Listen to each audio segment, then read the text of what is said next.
Brian had prepared for work that morning while they were on honeymoon. He was having his breakfast on the dining table.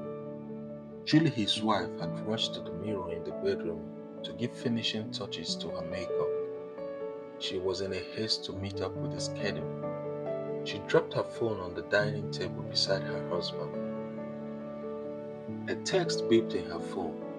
When her husband looked at the phone, he saw the text rolling in. He was captivated by the first word he saw.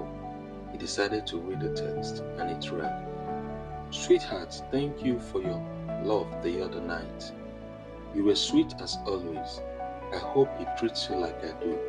Charles." Brian was cold instantly. He could not finish his breakfast but managed to put up a face. He dropped his food and called his wife. He told her he was set to drop her off at work. Brian felt betrayed instantly. His love for Julie died that day. He became eager to speak to a second person whom he trusted would keep their conversation private, just to ease off his pain before he did something stupid. He decided to visit his priest to tell him about his wife's infidelity. He spoke in tears to the extent the priest had a few words to say at the end of the conversation. The priest said, "I understand your pain, but I cannot say anything further since you have evidence to your claim." This marked the beginning of the end of their marriage. Julie started noticing a big change in her husband's attitude from that day. This went on for some months until she decided to visit the priest to narrate her story too. Even at that, she was not truthful about it. She told the priest, "Our marriage is only 9 months old. We dated for 4 years before we finally got married. Within the 4 years that we dated, he was all over me and more. He wanted me and I had no reason not to reciprocate to him, so I gave him my all. I won't say it's my lust that kept us glued together, but we had a mutual attraction that cannot be overemphasized. We could fight for days and something would bring us together. It was always different after a fight. The way he gives his all and the way I put my all in to make it look like we were the only thing we needed in our lives. We had a very good time while dating, so my thinking was that it was going to get better when we get married. On our honeymoon, it was a disaster. I was too tired to care, and he was too tired to look at me. But we tried anyway. We were able to get some lousy memories just to keep us going. We returned from our honeymoon on a Thursday. It seemed like everything was new. We couldn't live in the house each of us was living in because they were too small to contain us. Our room was like a new room that came with a new aura. We had new bed sheets that spiced up our sleep.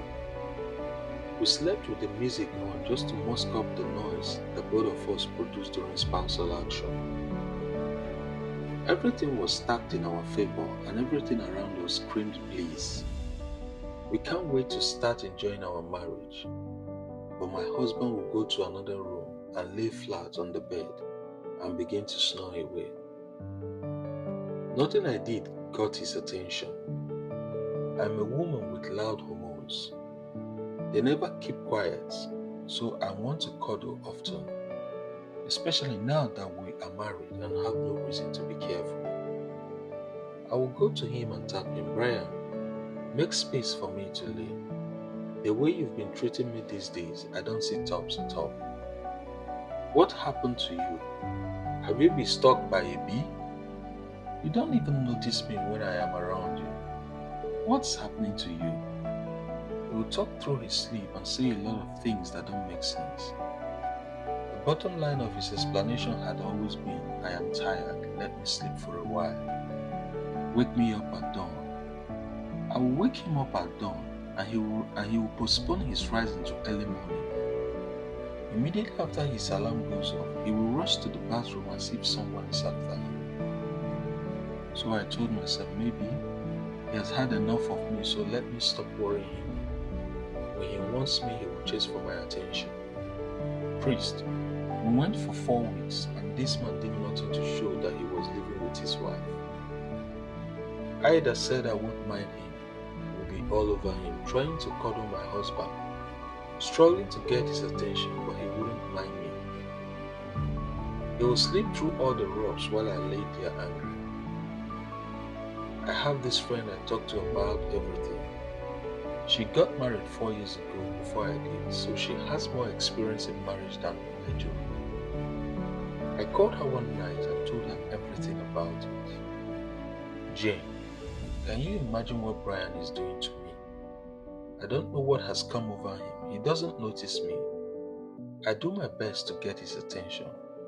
I've tried all the tricks under my bed, but this man pretends he hasn't seen me. What could be the issue? Has your husband ever done that to you? She laughed at me. She said, well, you just got married. This is the time to hit and fly in it. We had a lengthy conversation. In the end, she told me what to do. She said, maybe he has gotten used to you so much that the attention level is low. Keep yourself away from him. Cover whatever is uncovered. If you sleep naked, it's about time you find an up and down pajamas and wear them at night. If you walk around the house showing everything you have, it's time to stop it. Cover up. Men love to uncover things for themselves. They want to chase things. They would like to hunt. Give him the opportunity to look for your attention and he will always come chasing. Actually, I've heard that before, but I didn't think it sounded good to me. I never thought I would be going through a class for my marriage. However, I decided to put her suggestions to use. A week later, my husband saw the change in me and started asking questions. You sleep in pajamas now. What movies have you been watching? Another time he said, now you're doing very well. Your guardian angel will be proud of you. At least he can now watch over you fully without turning his eyes away from you. Everything was a joke to him, without seeing through the effort of putting to get his attention. We went for 2 weeks just like two people living together. 3 weeks, nothing changed. Instead of developing ways to get at me, he rather developed a new way of snoring that got my nerves each night. We were hitting a mood when I screamed at night in tears to take care of my emotions. That night we talked. I asked questions that bothered my heart. Dear, what's happening?